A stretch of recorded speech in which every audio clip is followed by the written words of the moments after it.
സങ്കീർത്തനം 35:13. ഞാനോ അവർ ധീരമായി കിടന്നപ്പോൾ രട്ടെടുത്തു. ഉപവാസം കൊണ്ട് ഞാൻ ആത്മതപനം ചെയ്തു. എൻ്റെ പ്രാർത്ഥന എൻ്റെ മാർവിടത്തിലേക്ക് മടങ്ങി വന്നു. മനുഷ്യനുണ്ടായ കാലം മുതൽ തമ്മിൽ ശത്രുതയുമുണ്ടായിട്ടുണ്ട്.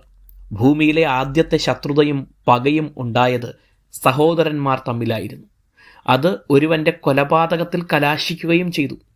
പലയിടത്തും ഉറ്റ സ്നേഹിതരാണ് പിന്നീട് ശത്രുക്കളായി മാറുന്നത്.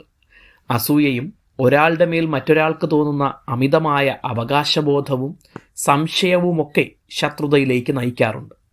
ദൈവസ്നേഹത്താൽ മനുഷ്യനിലെ ഈ സഹജ ജഡ സ്വഭാവത്തെ ജയിക്കാൻ കഴിയുന്നില്ലെങ്കിൽ ജീവിതം ദുരിതപൂർണമാകും.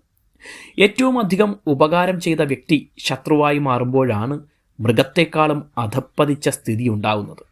യേശുവിൻ്റെ ശിഷ്യരിൽ തന്നെ ധനം കൈകാര്യം ചെയ്യാൻ പദവി ലഭിച്ച യൂദാസ് മറ്റൊരു സങ്കീർത്തനത്തിൽ പറയുന്നത് പോലെ, ഞാൻ വിശ്വസിച്ചവനും എൻ്റെ അപ്പം തിന്നവനും ആയ എൻ്റെ പ്രാണസ്നേഹിതൻ തന്നെ എൻ്റെ നേരെ കുതികാൽ ഉയർത്തിയിരിക്കുന്നു എന്ന വാക്യത്തെ അന്വർത്ഥമാക്കിക്കൊണ്ട് യേശുവിനെ കാണിച്ചു കൊടുത്തു.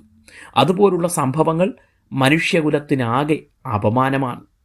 നാം ആർക്കു വേണ്ടി പ്രാർത്ഥിച്ചുവോ അവർ നാളെ ശത്രുക്കളായിക്കൂടുന്നില്ല എന്ന യാഥാർത്ഥ്യത്തെ വരച്ചു കാട്ടുന്നതാണ് ഈ സങ്കീർത്തന വാക്യം. ദീനമായി കിടന്നപ്പോൾ അവരുടെ സൗഖ്യത്തിനായി ഉപവസിച്ച് പ്രാർത്ഥിച്ചു.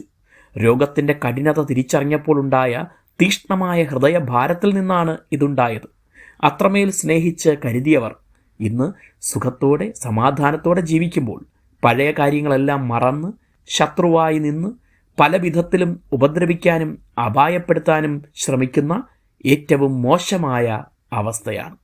അവർക്ക് വേണ്ടി പ്രാർത്ഥിച്ചതെല്ലാം തൻ്റെ മാർവിടത്തിലേക്ക് തിരികെ വന്നു എന്നതിൻ്റെ അർത്ഥം എൻ്റെ പ്രാർത്ഥന യാതൊരു വിലയുമില്ലാത്തതാണ് എന്ന് അവർ ഇന്ന് പറയുന്നു എന്നാണ്.